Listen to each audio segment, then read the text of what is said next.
திருவடிகளே சரணம். ஆன்மீக அன்பர்கள் அனைவருக்கும் இனிய வணக்கங்கள்.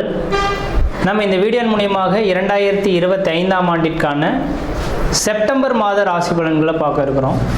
இந்த செப்டம்பர் மாத ராசி பலன்களை பார்ப்பதற்கு முன்பாக இந்த செப்டம்பர் மாத காலகட்டத்தில் நடக்கக்கூடிய முக்கியமான நிகழ்வுகளை தனி வீடியோ தொகுப்பில் கொடுக்கலாம் அப்படின்ற நோக்கத்தோடு இந்த வீடியோ தொகுப்பை பொது மக்களுக்காக அனைத்து ராசிக்காரர்களுக்கும் பொதுவான பலன்களாக இந்த விளக்கத்தை தனி வீடியோவாக கொடுக்கலாம் அப்படின்னு நினைக்கிறேன்.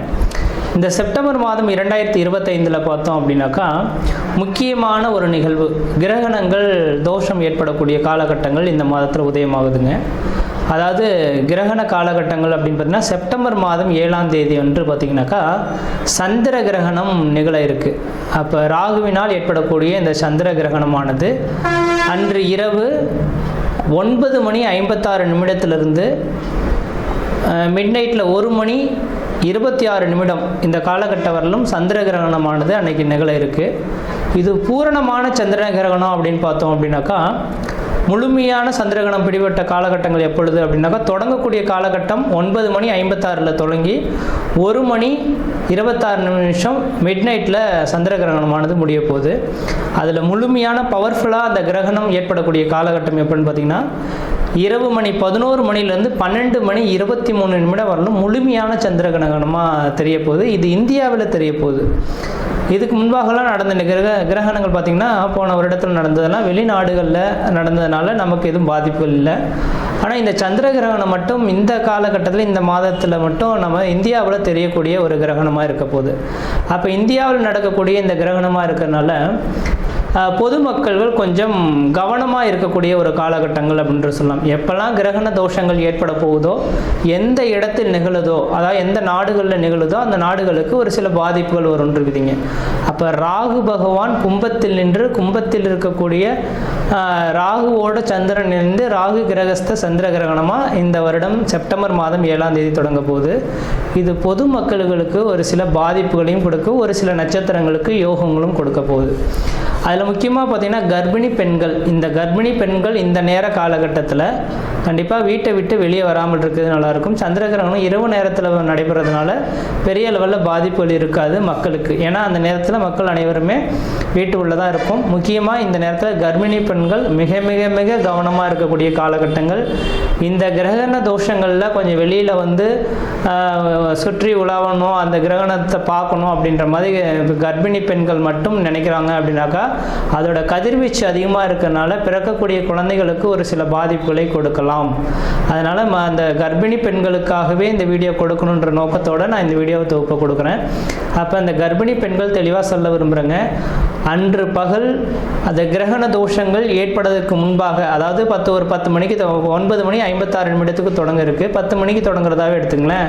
அப்போ அதிலிருந்து 4 மணி நேர காலகட்டங்கள் முன்பாகவே உணவை எடுத்துக்கொள்கிறதா சிறப்பை தரும்.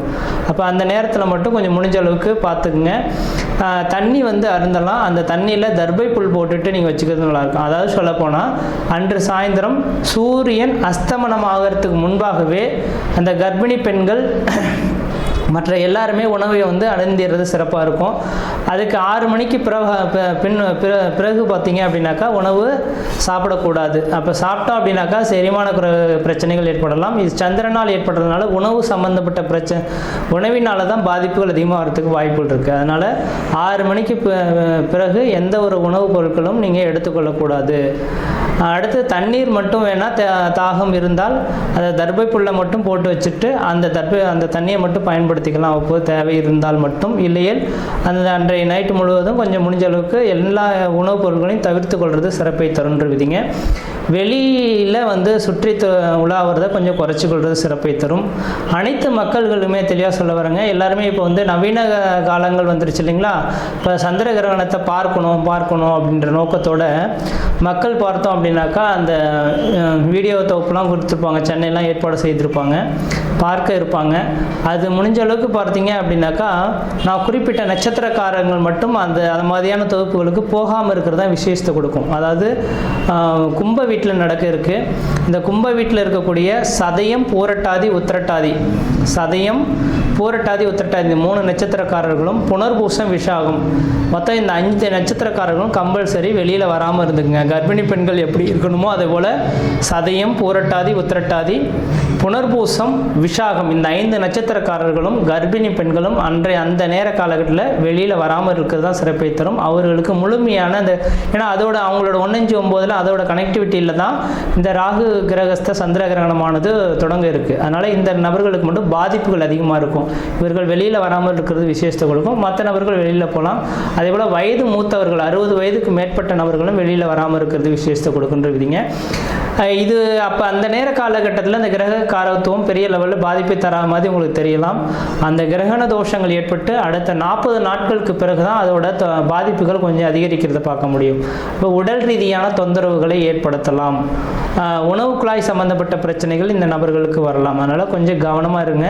இந்த நான் சொன்ன இந்த 5 நட்சத்திரக்காரர்களும் மறுநாள் பார்த்தீங்க அப்படின்னாக்கா காலையில் எழுந்து பச்சை தண்ணியில் குளிச்சுட்டு விநாயகர் கோயிலுக்கு போயிட்டு அர்ச்சனை பண்ணிட்டு வர்றது விசேஷத்தை கொடுக்குங்க. ஏன்னா ராகு கேதுவின் கண்ட்ரோலை பண்ணக்கூடிய சக்தி விநாயகர் பெருமானுக்கு மட்டுமே உண்டு. அப்போ மறுநாள் செப்டம்பர் 7ஆம் தேதி நைட்டு இந்த கிரகணம் தொடங்க இருக்குது. செப்டம்பர் 8ஆம் தேதி அன்று பார்த்தீங்க அப்படின்னாக்கா விநாயகர் கோயிலுக்கு போயிட்டு குளிச்சுட்டு நல்லெண்ணெய் தீபம் போட்டு வழிபாடு செய்துட்டு வந்தீங்க. இந்த 5 நட்சத்திரக்காரர்கள் வழிபாடு செய்துட்டு வந்தால் இதனால் தோஷங்களை கண்ட்ரோல் பண்ணக்கூடிய சக்தி விநாயகருக்கு உண்டு. ஏன்னா ராகு கேதுவின் 2 கிரகத்தையுமே அடக்கக்கூடிய சக்தி இந்த விநாயகருக்கு இருக்கிறனால அவரோட சொல்லுக்கு கட்டுப்படுறதுனால இந்த 5 நட்சத்திரக்காரர்களும் வழிபாடு செய்து கொள்வது மிகப்பெரிய விசேஷத்தை கொடுக்குன்றவிதிங்க. அதே வேளையில் மற்ற ராசிக்காரர்கள் பெரிய லெவலில் பாதிப்புகளை எதுவும் தடாதுன்றவிதிங்க.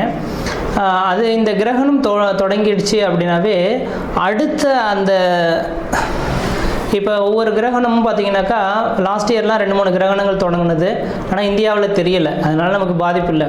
அப்போ எந்த நாடுகளில் கிரகணம் ஏற்படுதோ அந்த நாடுகள் கிரகணம் தொடங்கி அடுத்த கிரகண தோஷங்கள் உண்டாகக்கூடிய காலகட்டம் வரலும் ஒரு சில பாதிப்புகளை கொடுக்கும். அப்போ ராகுவினால் இந்த நேரத்தில் தொடங்குறதுனால கடல் சீற்றங்கள், ஏன்னா சந்திரனோட அமைப்பில் இருக்கனால நீர் சம்பந்தப்பட்ட விஷயம் கடல் சீற்றங்கள் ஏற்படலாம். அதாவது கடல் அலைகள், பூகம்பங்கள் ஏற்படக்கூடிய விஷயங்கள். அதே போல் பார்த்தீங்கன்னாக்கா அந்த நெருப்பினால் பாதிப்பு, விமான விபத்துக்கள், இது மாதிரியான ஒரு சில பாதிப்புகள் ஏற்படுத்துறதுக்கான வாய்ப்புகள் உண்டு. மக்கள் அதுக்கு பின்னர் பார்த்தீங்க அப்படின்னாக்கா முக்கியமாக அடுத்ததாக மழை காலங்களும் தொடங்க இருக்குது இல்லைங்களா? இப்போ மழை காலங்களில் பார்த்தீங்கன்னாக்கா நவீனமான ஒரு நோய் உருவாகிறதுக்கான வாய்ப்புகள் உண்டு. நோய் தொந்தரவுகள் மக்களுக்கு வரதுக்கான இந்த கிரகண தோஷத்தினால மக்களுக்கு அதிகப்படியான நோய் தொந்தரவுகள் ஏற்படலாம். நீரினால் பரவக்கூடிய நோய்கள் அதிகமாக உருவாகிறதுக்கான வாய்ப்பு உண்டு. அப்போ மழை காலங்களில் மக்கள் குடி தண்ணீர்களை சுத்தமாக வச்சுக்கணும். மழை அதாவது வெள்ளப்பெருக்கு அதிகமாக ஏற்படக்கூடிய இருக்கக்கூடிய இடங்களாக இருந்தால் தன்னோட வீட்டை கொஞ்சம் கவனமாக வச்சுக்கிறது, தண்ணி புகாத அளவில் இந்த வடிகால் வசதிகள்லாம் ஏற்படுத்தி கொடுறது விஷயத்தை கொடுக்கும். நான் இது சொல்லும் போது தேவையில்லாத விஷயம் இதெல்லாம் எதுக்கு அப்படின்னு நினைப்பீங்க. இதை அனுபவிக்கும் போது தான் அதோட பாதிப்புகள் தெரியும். அதனால் இந்த கிரகண தோஷங்கள் இருக்கிறதுனால பாதிப்புகள் இருக்கின்ற நம்பிக்கை வரக்கூடிய நபர்களாக இருந்தால் மட்டும் தயவுசெய்து சொல்ல வரங்க. அடுத்து கரெக்டாக இப்போ செப்டம்பர் 7ஆம் தேதி இந்த கிரகண தோஷம் ஏற்படுது. அதுலேருந்து 40 நாட்கள் அப்படின்னாவே அடுத்து கரெக்டாக மழை காலங்கள் தொடங்கக்கூடிய காலகட்டமாக இருக்கும். கண்டிப்பாக இந்த வருடத்தில் முக்கியமாக நவம்பர் டிசம்பர் காலகட்டத்தில் அதிகப்படியான மழைப்பொழிவுகளும் சீற்றங்களும் அதிகரிக்கிறதுக்கான வாய்ப்புகள் இருக்குது. மக்கள் கவனமாக இருக்குங்க. அதுக்காக தான் இந்த வீடியோ தொகுப்பு கொடுத்துருக்கேன். மற்ற விதத்தில் எந்த விதத்தையும் தோஷங்கள் பாதிப்பு கிடையாது. தெளிவாக சொல்லக்கூடிய கருத்துக்கள் கர்ப்பிணி பெண்களும் சதயம், பூரட்டாதி, உத்திரட்டாதி, புனர்பூசம், விசாகம் இந்த 5 நட்சத்திரக்காரர்களும் கிரகண தோஷத்தன்று கொஞ்சம் வீட்டை விட்டு வெளியே வராமல் இருங்க. இரவு பார்த்திங்கன்னா 9:56 தொடங்கி நள்ளிரவு 1:26 முடிய இருக்குது. அது முழுமையான சந்திரகிரகணம் அடையக்கூடிய காலகட்டம் 11 மணியிலிருந்து 12:23 வரலும் இருக்குது. இந்த நேர காலங்களில் வெளியில் வராமல் இருங்க. உணவுப் பொருட்கள் எந்த ஒரு உணவுப் பொருட்களும் எடுத்துக்கொள்ள வேண்டாம். மறுநாள் காலையில் குளிச்சுட்டு விநாயகர் கோயிலுக்கு போய்ட்டு விளக்கு போட்டிருந்தாவே இந்த தோஷங்கள் ஓரளவுக்கு கட்டுக்குள் வரும்ன்ற விதிங்க. மற்ற விதத்தில் யாருக்கும் எல்லோரும் தோஷம் கிடையாது. நம்ம இந்த வீடியோ மூலியமாக 2025ஆம் ஆண்டிற்கான செப்டம்பர் மாத ராசி பலன்களை பார்க்க இருக்கிறோம். குறிப்பாக இந்த வீடியோவானது பார்த்தோம் அப்படின்னாக்கா ரிஷபராசி அன்பர்களுக்கான வீடியோ. இந்த ரிஷபராசி அன்பர்களுக்கு இந்த செப்டம்பர் மாத கிரகநிலை ஆராயும் போது இந்த ரிஷபராசி அன்பர்கள் ஆட்டின் குணத்தை கொண்ட நபர்கள். ஆடு எப்படி தன் பிள்ளையை காத்தருளுதோ அதே போல் தன் குடும்ப பொறுப்புகளை சுமக்கக்கூடிய ஒரு நபர்கள் யார் அப்படின்னாக்கா இந்த ரிஷபராசி அன்பர்களாக இருப்பாங்க. அதில் முக்கியமாக இந்த ரோஹிணி மிருகசீரிடம் இந்த 2 நட்சத்திரக்காரர்களுக்கு கொஞ்சம் பவர் அதிகம் இருக்குதுங்க. ஏன்னா அதில் கிருத்திகை நட்சத்திரம் வரக்கூடிய நபர்கள் ஒரே ஒரு பாதம் இருக்கிறதுனால மேசராசியின் காரகத்துவத்தில் அவங்க போயிடுவாங்க. ஆனால் இந்த ரோஹிணி மிருகசீரிடம் இந்த 2 நட்சத்திரக்காரர்கள் வராங்க இல்லைங்களா ரிஷபராசியில், அந்த ரிஷபராசிக்காரர்கள் யாராக இருந்தாலும் அந்த குடும்ப பொறுப்புகளை முழுமையாக சுமக்கக்கூடிய நபர்களாக இருப்பாங்க. எல்லா தேவைகளும் அது ஆணாக இருந்தாலும் பெண்ணாக இருந்தாலும் பார்த்தீங்கன்னாக்கா குடும்பத்துக்கு என்ன தேவையோ அதை எல்லாமே செய்து வைக்கக்கூடிய நபர்களாக இருப்பாங்க. அதிகமாக குடும்பத்துக்காகவே வாழ்க்கையை அர்ப்பணிக்கக்கூடிய ஒரு கிரகம் ஒரு நபர்கள் யாருன்னா இந்த ரிஷபராசி அன்பர்களாக இருப்பாங்க. அதே வேளையில் பார்த்தீங்கன்னா சமுதாயத்தில் இந்த ரிஷபராசி அன்பர்களை கொஞ்சம் பிடிக்காது. அதாவது நீதி, நேர்மை, நியாயம், கட்டுப்பாடு அப்படின்ற மாதிரி ஒரு கட்டளையிட்டு ஒரு கண்ட்ரோலில் வாழணும் அப்படின்னு ஆசைப்படுவாங்க.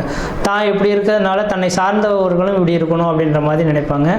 இது கலியுகத்தில் இது ஆகாத ஒன்று. தன்னோட கொள்கையிலிருந்து நீங்கள் மாறாமல் இருக்கிறது விசேஷமான ஒன்று. மற்றவர்களை நீங்கள் மாற்ற முடியாது அப்படின்றத உணர்ந்துக்கிட்டு முடிஞ்ச அளவுக்கு ஜீரணிச்சுக்கோங்க. உங்கள் குழந்தைகளை இதே போல் நல்வழிப்படுத்துறதுக்கு நீங்கள் மாற்றிக்கொள்வது ஓரளவுக்கு நல்ல பலன்களை தரும். அப்படிப்பட்ட இந்த ரிஷபராசி என்பவர்களுக்கு இந்த செப்டம்பர் மாத கிரக நிலைகளை ஆராயும் போது உங்களுடைய ராசிநாதன் சொல்லக்கூடிய கிரகமானது பார்த்தீங்கன்னா ராசிக்கு 3ஆம் இடத்துல உட்கார்ந்துருக்கார். செப்டம்பர் மாதம் 14ஆம் தேதி காலகட்டம் வரலும் 3ஆம் இடத்துல உட்கார்ந்துருக்கார். இது ஒரு யோகமான அமைப்பு. முயற்சி ஸ்தானம், வெற்றி ஸ்தானம் சொல்லக்கூடிய 3ஆம் இடத்துல உங்கள் ராசிநாதன் இருக்கனால நீங்கள் எடுக்கக்கூடிய முயற்சிகளில் எந்த விதத்தையும் தடைகள், தாமதங்கள் ஏற்படாது. எடுத்த காரியங்களுமே உங்களுக்கு சாதகமான ஒரு சூழல்கள் ஏற்படுத்துறதுக்கான வாய்ப்பு உண்டு. செப்டம்பர் மாதம் 14ஆம் தேதி காலகட்டத்துக்கு பிறகு பார்த்தோம் அப்படின்னாக்கா 4ஆம் இடத்துக்கு சுகஸ்தானத்துக்கு செல்ல இருக்கிறார். அப்போ 4ஆம் இடத்துல சுகஸ்தானத்துக்கு செல்வது விசேஷமான ஒன்று தான். அந்த விசேஷமான ஒன்றாக இருந்தாலும் கூட அதில் கேது பகவான் இருக்கிறது விசேஷமான அமைப்புகள் கிடையாது. அப்போ இந்த மாத காலகட்டத்தில் செப்டம்பர் 7ஆம் தேதி ஒரு கிரகண தோஷம் ஏற்படுது. அந்த கிரகண தோஷத்தினால பார்த்தீங்கன்னா ராசிநாதன் 4ஆம் இடத்துக்கு செல்ல இருக்கனால உங்களோட தாய் உடல்நிலை கொஞ்சம் ஆரோக்கியம் குறைவதற்கான வாய்ப்புகள் உண்டு. ரிஷபராசி அன்பர்களின் தாயாரின் உடல்நிலையில் கொஞ்சம் அக்கறை எடுத்துக்கொள்ளுங்க. அந்த கிரகண காலகட்டத்தில் கொஞ்சம் வெளியில் போகாமல் இருந்து மறுநாள் போயிட்டு விநாயகர் பெருமான் வழிபாடு செய்துட்டு வந்தாங்கன்னாக்கா இந்த கிரகண தோஷத்தின் தாக்கங்கள் இருக்காது. இது யாருக்குனாக்கா ரிஷபராசிக்காரர்களின் தாயாரின் உடல்நிலையை கொஞ்சம் அக்கறை எடுத்துக்கொள்ளுங்கன்னு சொல்ல விரும்புகிறேன். அதே போல் பார்த்தீங்கன்னாக்கா இந்த நேர காலகட்டத்தில் அழிய சொத்துகள் வாங்க போகிறீங்கன்றீங்க. வீடு மனை வாசல் திருத்தி அமைக்கிறதுக்கும் வீடு மனை வாசல் கட்டுவதற்குமான ஒரு யோகமாக உருவாக போகுது. செப்டம்பர் மாதம் 14ஆம் தேதிக்கு பிறகு இந்த அமைப்புகள் உருவாக போகுதுங்க.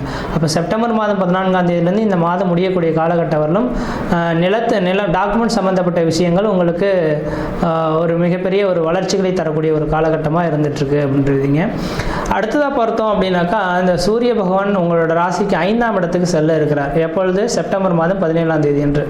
அப்போ சூரியனும் புதனும் சேர்ந்து 5ஆம் அதிபதி 5ஆம் இடத்தோடு ஆட்சி உச்சபலம் பெற்று சூரியன் புதன் நிமுன யோகம் பெற்று இருக்கனால உங்களுக்கு சமுதாயத்தில் மதிப்பு, மரியாதை, கௌரவம், அந்தஸ்து, புகழ் உருவாகக்கூடிய காலகட்டம் உருவாகக்கூடுது.